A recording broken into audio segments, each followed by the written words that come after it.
Hello my dear student, welcome back to my YouTube channel. और आज हम इस चैनल के थ्रू न्यू सेशन स्टार्ट कर रहे हैं। वो जो आज का न्यू सेशन होने वाला है वो सेशन स्टार्ट हो रहा है क्लास 12 के बच्चों के लिए, ठीक है ना। और इस सेशन के थ्रू हम क्लास 12 के बच्चों का जो केमिस्ट्री का सिलेबस है, ठीक है, केमिस्ट्री का सिलेबस उसको हम टॉपिक वाइज अच्छे से क्लियर करेंगे, ठीक है ना। ये जो मोस्ट इम्पोर्टेंट होने वाला है सेशन, ठीक है ना। और इस सेशन के थ्रू हम नीट के बच्चों का फाउंडेशन क्लियर करेंगे और जेई के बच्चों का फाउंडेशन क्लियर करेंगे, ठीक है ना। नीट और फाउंडेशन जेई में जो इम्पोर्टेंट क्वेश्चंस आते हैं और उस वाले क्वेश्चंस को हम अच्छे से डिस्कस करेंगे, ठीक है ना। यहाँ पे उनका फाउंडेशन अच्छे से भी क्लियर होगा। और साथ में मोस्टली इम्पोर्टेंट इसलिए ये सेशन होने वाला है इन बच्चों के लिए क्योंकि मोस्टली जो नीट और जेई का क्वेश्चन पेपर होता है ना, वो क्लास 12 के 30% या 40% बोले तो आप यहाँ से क्वेश्चन आपको देखने को मिलता है क्लास 12 के सिलेबस से, ठीक है ना। आपको यहाँ पे एनसीईआरटी अच्छे से क्लियर कराई जाएगी, ठीक है। तो हम आज का सेशन स्टार्ट करते हैं। जो हमारा आज का सेशन है वो सेशन क्लास 12 के बच्चों के लिए होने वाला है, ठीक है ना। इस सेशन के थ्रू क्लास 12 के बच्चों का हम क्या कराएंगे, कंप्लीट सिलेबस पूरा कराएंगे, ठीक है ना। आज का जो हमारा टॉपिक होने वाला है वो टॉपिक है उपसंयोजक यौगिक, ठीक है ना। ये शायद पार्ट 2 में मिलता है जिसमें इनऑर्गेनिक केमिस्ट्री में मिलता है। चलिए समझते हैं उपसंयोजक यौगिक। ये जो डेफिनेशन है इसका, इस यूनिट का नाम का जो डेफिनेशन है वो हम कैसे समझेंगे कैसे। इस यौगिक को अभी हटाइए कुछ समय के लिए, समझिए उपसंयोजक। आप सहसंयोजक सुने होंगे ना, हाँ बोलेंगे हाँ सुने हैं ना। सहसंयोजक बंध बनता है, तो वह बंध कैसे बनता है, उसका डेफिनेशन क्या होता है। चलिए हम फिर समझेंगे उस सब डेफिनेशन, कोवैलेंट बांड को या फिर सहसंयोजक बांड के डेफिनेशन को समझकर, आयनिक बंध के डेफिनेशन को समझकर तब हम समझेंगे उपसंयोजक यौगिक, ठीक है। तो चलिए हम इस सेशन का स्टार्ट करते हैं। तो देखते हैं कि उपसंयोजक बंध आखिर बनता कैसे, ठीक है ना। आज का जो सेशन होगा उसमें आपको उपसंयोजक बंध बनाने का प्रोसेस समझ में आएगा, ठीक है ना। तो चलते हैं स्टार्ट करते हैं। तो सबसे पहले जो हमारा जो टॉपिक है वो है बंध, ठीक है ना, जिसे आप इंग्लिश में क्या बोलते हो, बॉन्ड। बहुत सही, आपको तो पता है। चलिए समझते हैं क्या होता है ये बॉन्ड। पता है जब दो या दो से अधिक परमाणु, कौन, दो या दो से अधिक परमाणु एक परमाणु बंध बना लेगा। हमने क्वेश्चन पूछ रहे हैं आपसे, एक परमाणु बंध बना लेगा, तो आप बोलोगे, सोचोगे एक परमाणु बंध बना लेगा, एक परमाणु बंध बना लेगा, सोचते रहिएगा, हम बताते हैं। देखिए जब दो या दो से अधिक परमाणु आपस में स्थिरता प्राप्त करने के लिए इलेक्ट्रॉनों का क्या करते हैं, आदान प्रदान करते हैं या फिर साझेदारी करते हैं। आदान प्रदान को बोलते हैं ट्रांसफर, साझेदारी को बोलते हैं शेयरिंग। शेयरिंग कब होता है, ट्रांसफर कब होता है, ये आपको बताया जाएगा। सबसे मोस्टली एक नया वर्ड आ रहा है आपके सामने, वो है स्थिरता प्राप्त करने के लिए। स्थिरता प्राप्त करना क्या होता है उसको हम थोड़ा सा एक ब्रीफली मतलब शॉर्टली आपको बताएंगे। देखिए बच्चा, आपको पीरियोडिक टेबल्स होता है ना, इसका आउटलाइन में बना रहे हैं, ऐसा कुछ होता है। 1 सेकेंड,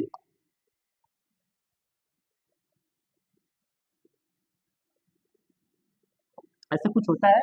हीलियम ऊपर होता है, ये होता है एस ब्लॉक, ये होता है डी ब्लॉक, ये होता है पी ब्लॉक, और इसको बोलते हैं जो ये वाले को बोलते हैं 18 ग्रुप एलिमेंट, ठीक है ना, 18 ग्रुप। देखिए बच्चा, 1 से लेकर 17 तक जितने ग्रुप में एलिमेंट होते हैं बच्चा ना, सब अनस्टेबल होते हैं।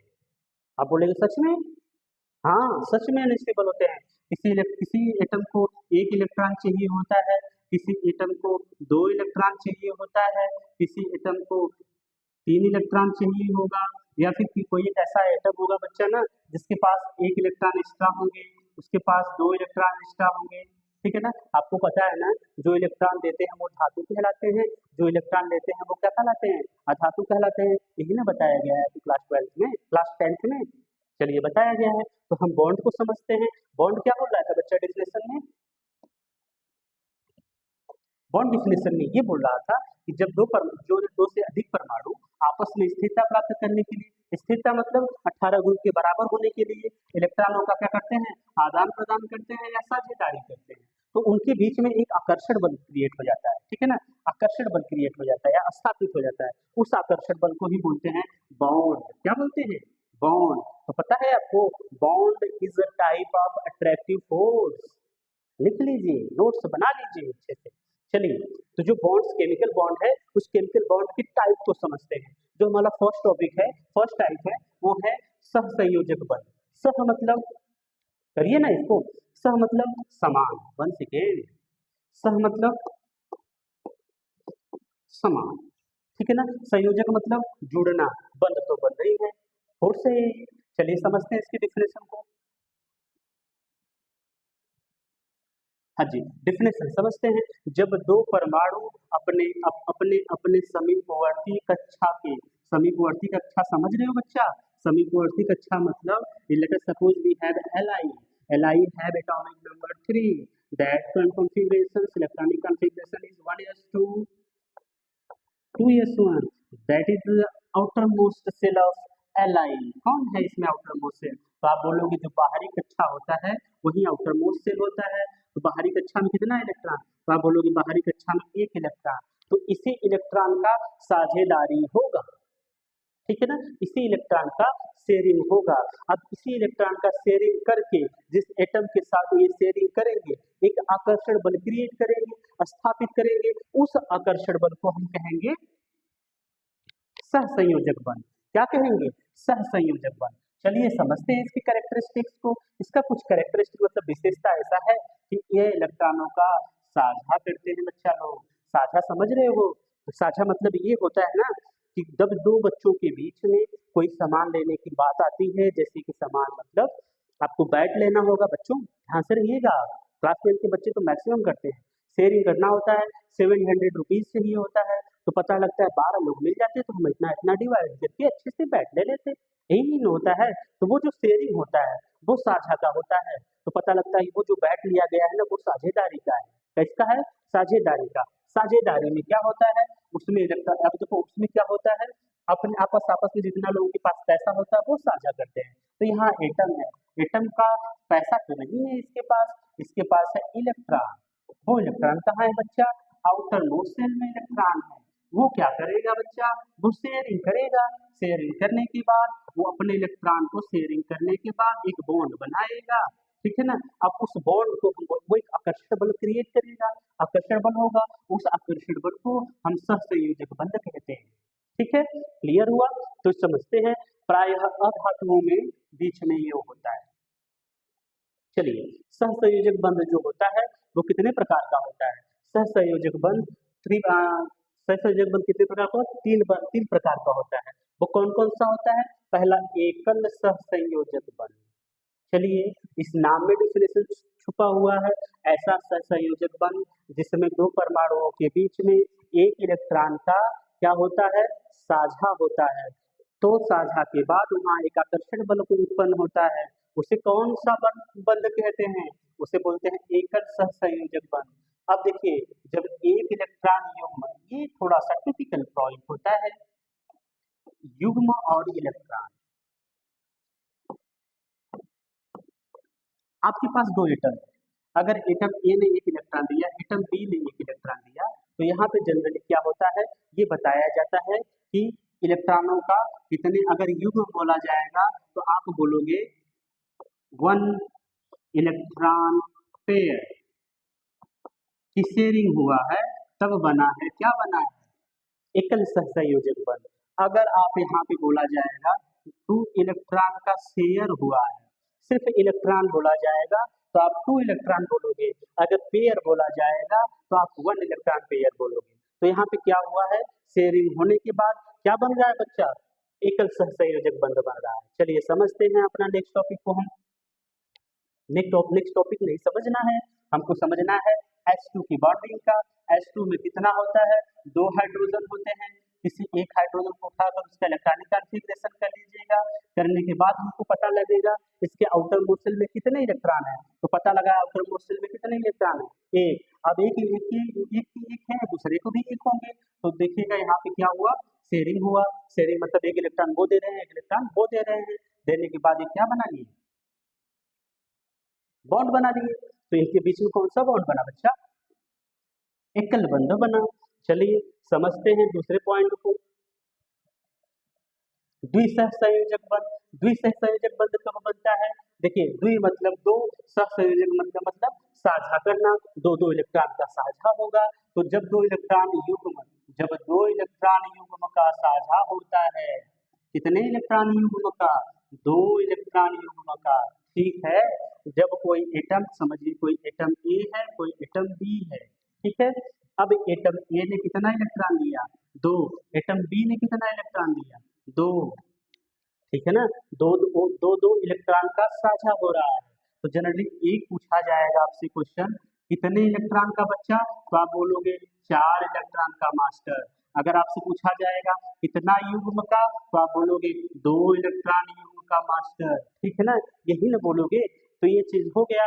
अब चलिए हम एग्जांपल लेते हैं किसका? ऑक्सीजन का। ऑक्सीजन का एटॉमिक नंबर, ऑक्सीजन का एटॉमिक नंबर पता है ना आपको? बहुत से गलत तो नहीं ना लिखा हूं मैं? चलिए 1s2 2s2 2p4 हो गया। जी हो गया। आउटर मोस्ट शेल में कितना इलेक्ट्रॉन आ रहे हैं? आउटर मोस्ट शेल में कितने इलेक्ट्रॉन आ रहे हैं?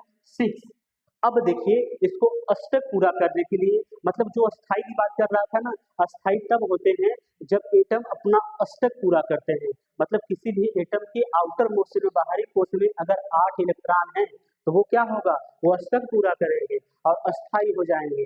फिर आपने बोला कि ये हाइड्रोजन के पास कहाँ से आता है, ये बताइए आप। तो जो हाइड्रोजन है ना, ये हीलियम के बराबर होगा। हीलियम के एटॉमिक नंबर होता है 2। तो ये हाइड्रोजन देखो ना, एक हाइड्रोजन के पास दो, एक हाइड्रोजन के पास दो, इसलिए इसे ऑक्टेट न बोलकर इसे बोला जाएगा डुप्लेट।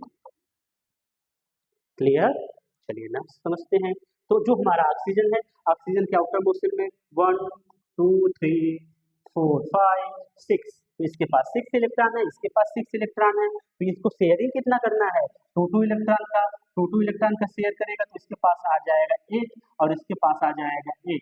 तो दोनों 8 करके बॉन्डिंग बना लेंगे, तो इसे बोलेंगे डबल बॉन्ड बना लिया। ये O2 का मॉलिक्यूल का स्ट्रक्चर है, एल स्ट्रक्चर है। तो पता लगा जो ऑक्सीजन है, ऑक्सीजन के बीच में डबल बॉन्ड बनता है। चलिए ट्रिपल समझते हैं। जो त्रिक सहसंयोजक बंध, त्रिक सहसंयोजक बंध में क्या होता है? जब 3 इलेक्ट्रॉन युग्म साझा होता है, 3 इलेक्ट्रॉन युग्म, 3 इलेक्ट्रॉन पेयर। तो फिर से आपको कॉन्सेप्ट क्लियर करने की जरूरत है। 3 इलेक्ट्रॉन पेयर बोला जा रहा है, 6 इलेक्ट्रॉन बोला जाएगा।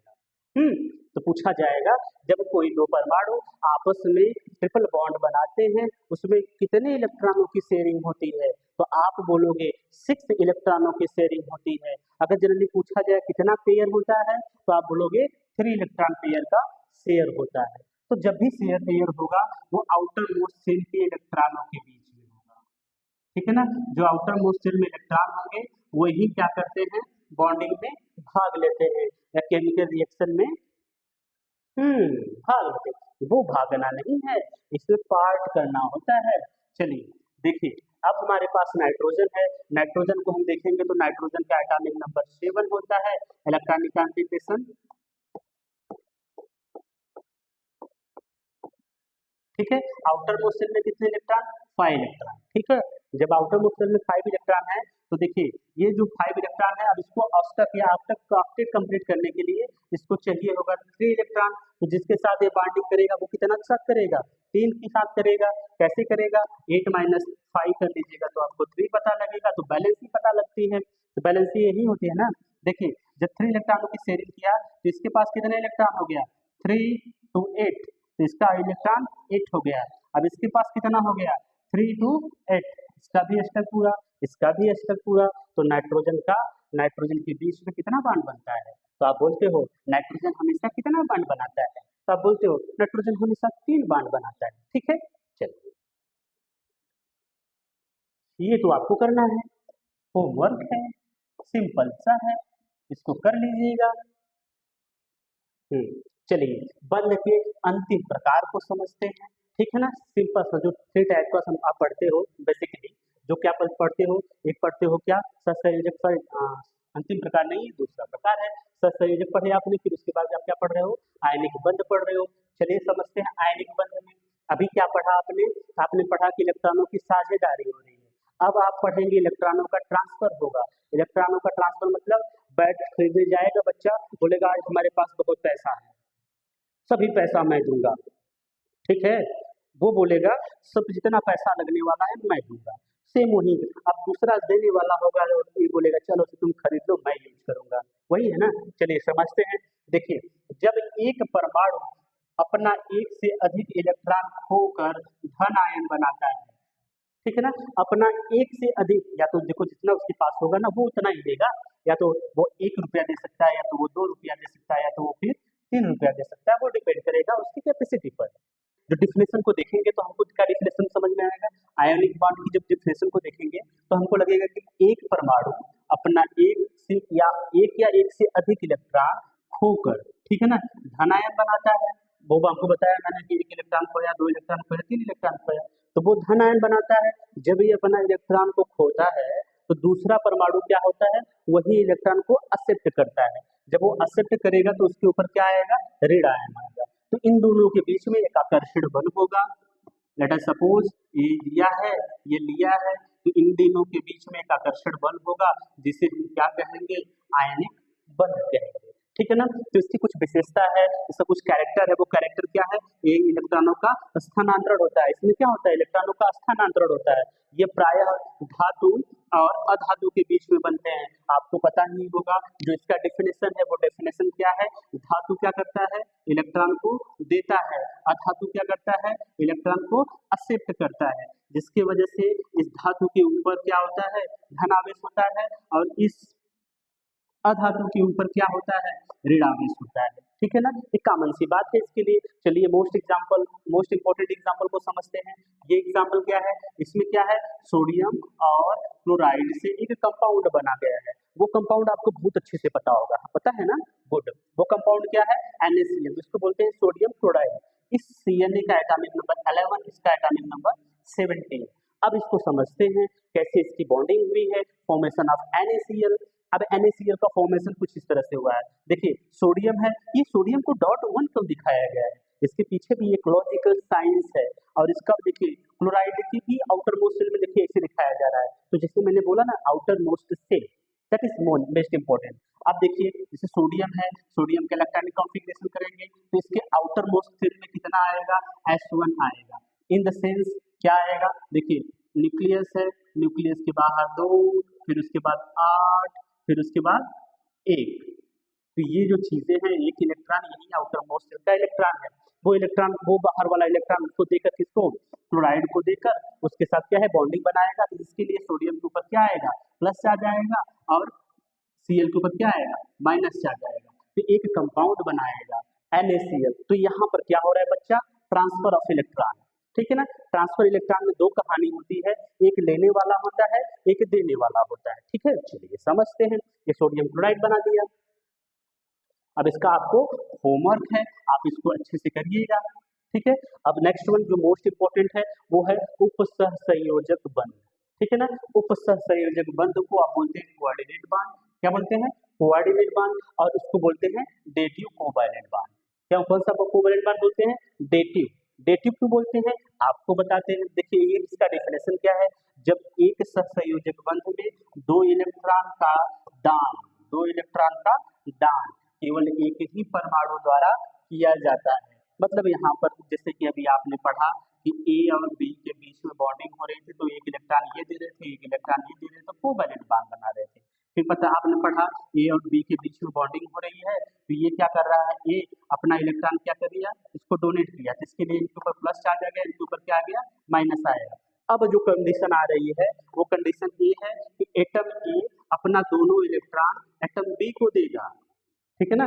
देने के बाद एक बंध बनाएगा, उस बंध को हम क्या बोलेंगे, उपसहसंयोजक बंध बोलेंगे। अब देखिए इसकी क्वालिटी क्या है, कुछ कैरेक्टर क्या है इसमें। देखो इसमें जो इलेक्ट्रॉनों का साझा होता है, इसमें दोनों इलेक्ट्रॉन किसी एक ही परमाणु से आते हैं, ठीक है ना। अब इसे कैसे दिखाते हैं, इसे एरो से दिखाते हैं। जो दाता होता है, और ये क्या होता है, देखिए A और B के बीच में जब बॉन्डिंग हो रही है ना, जब इलेक्ट्रॉन ये दे रहे हैं तो ये क्या हो जाए, देने वाले हो गए, ये क्या हो गए, लेने वाले हो गए। तो ये डोनर हो गया, ये क्या हो गया, एक्सेप्टर हो गया, ठीक है ना। ये जो देखियो आप इसका देखिएगा, किसी भी एटम के बीच में, रिएक्शन नहीं, एटम के बीच में ऐसा दिखाया जाएगा। तो ये जो टेल होगा वो टेल बताएगा कि ये एटम ने अपना पेयर ऑफ इलेक्ट्रॉन डोनेट किया है, अब ये एटम ने अपना पेयर ऑफ इलेक्ट्रॉन एक्सेप्ट किया है, ठीक है ना। अब चलते हैं, आपको दिखाते हैं NH4 प्लस आयन का बॉन्डिंग कैसे होता है। इसमें देखो सोडियम जो नाइट्रोजन है वो मोस्ट इंपॉर्टेंट है। आपने नाइट्रोजन का इलेक्ट्रॉनिक कॉन्फ़िगरेशन किया है? हाँ जी किया है। क्या आया है? 1s2 2s2 2p3। जब 1s2 2s2 2p3 आया, आउटर मोस्ट शेल में कितने इलेक्ट्रॉन? 5 इलेक्ट्रॉन, ठीक है। तो ये देखिए NH3 है ना, देखिए NH3 है तो 5 इलेक्ट्रॉन आउटर मोस्ट शेल में, तो एक इलेक्ट्रॉन यहाँ एक इलेक्ट्रॉन यहाँ, बचा कितना? आप बोलोगे 2 इलेक्ट्रॉन बचा। जब 2 इलेक्ट्रॉन हम इसने क्या किया? ट्रांसफर करेगा, किसको करेगा? हाइड्रोजन को। जब हाइड्रोजन को ट्रांसफर करेगा तो यहाँ पे ऐसी बॉन्डिंग होगी। अब इस बॉन्ड को क्या बोलते हो? अब उपसंयोजक बॉन्ड, या फिर आप बोलते हो डेटिव बॉन्ड। अब इस कंपाउंड को क्या बोलोगे? Ammonium ion. क्या बोलोगे बच्चा? Ammonium ion. चलिए हाइड्रोनियम आयन को समझ लेते हैं। हाइड्रोनियम आयन को समझना है तो यहाँ पे पहले से गलत लिखा हुआ है, इसको हटाइए, ठीक है ना। अब सही है, इसको हटाइए, अच्छे से हटा दीजिए। हटाने के बाद आपको समझ में आ रहा है कि H2O है, H2O है। अब आउटर मोस्ट शेल में ऑक्सीजन कितने बॉन्ड होते हैं? आउटर मोस्ट शेल में 6 इलेक्ट्रॉन होते हैं। तो यहाँ पर देखिए एक इलेक्ट्रॉन यहाँ, एक इलेक्ट्रॉन यहाँ, बचा कितना? 4। तो 2 इलेक्ट्रॉन यहाँ, 2 इलेक्ट्रॉन यहाँ, 6 हो गया। अब ये अपना 2 इलेक्ट्रॉन डोनेट करेगा, किसको दिया? हाइड्रोजन को दिया। तो हाइड्रोजन के देने के बाद कुछ इस तरह से बॉन्डिंग हुई। अब देखिए ये ऐसा आप दिखा लीजिएगा, नोट्स में ऐसा आप दिखा लीजिएगा। ये ऑक्सीजन क्या कर रहा है? अपना पेयर ऑफ इलेक्ट्रॉन किसको दिया? हाइड्रोजन को दिया। चलिए समझते हैं कि कोई भी कोऑर्डिनेशन कंपाउंड होता है बच्चा लोग ना, उसमें बॉन्डिंग किस हिसाब से होती है, कैसे दिखाया जाता है। देखिए कोऑर्डिनेशन कंपाउंड ये है, आपको उसका ओवरव्यू देते हैं। देखिए ये क्या है? स्फीयर है। क्या है बच्चा? स्फीयर है। ये क्या है? सेंट्रल मेटल है, जिसे केंद्रीय धातु बोलते हैं। ये क्या है?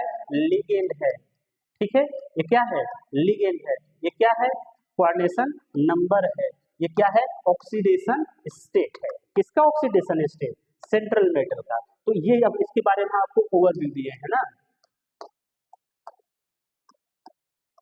इसके बारे में हम आपको क्या दिए हैं?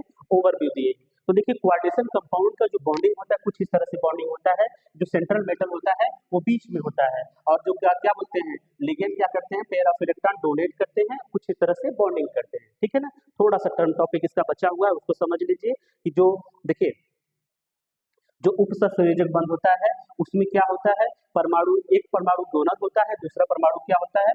ग्राही होता है। और इसको जो चिन्ह होती है उसको ऐसे दिखाते हैं, एरो से दिखाते हैं। एरो का मतलब है पेयर ऑफ इलेक्ट्रॉन इसने डोनेट किया, किसको? इसको, ठीक है ना। तो आज के इस वीडियो में इतना ही समझेंगे, फिर उसके बाद हम नेक्स्ट वीडियो में हम मिलते हैं, तो वहाँ पे आपको वर्ड थियरी समझाएंगे। मैंने क्या बताया आपको स्टार्टिंग में कि जो क्लास होने वाला है, जो सेशन होगा, आपको टॉपिक वाइज डिस्कस किया जाएगा, ठीक है ना। और साथ में आपको बोर्ड के एग्जाम के लिए जो इंपॉर्टेंट टर्म होगा उसको बताया जाएगा। जैसा कि इसका डिफिनेशन मोस्ट इंपॉर्टेंट होता है, बोला जाता है उपसंयोजक बंध किसे कहते हैं, उदाहरण से स्पष्ट कीजिए। तो आप ऐसे ही स्पष्ट कीजिएगा, हाइड्रोनियम आयन का उदाहरण ले लीजिएगा, या फिर इसका अमोनियम आयन का ले लीजिएगा, या फिर कोई कोऑर्डिनेशन कंपाउंड ले लीजिएगा, ठीक है ना। धन्यवाद, हम मिलते हैं नेक्स्ट वीडियो में जहाँ पे आपको वर्नर थियरी को बताया जाएगा। Thank you so much.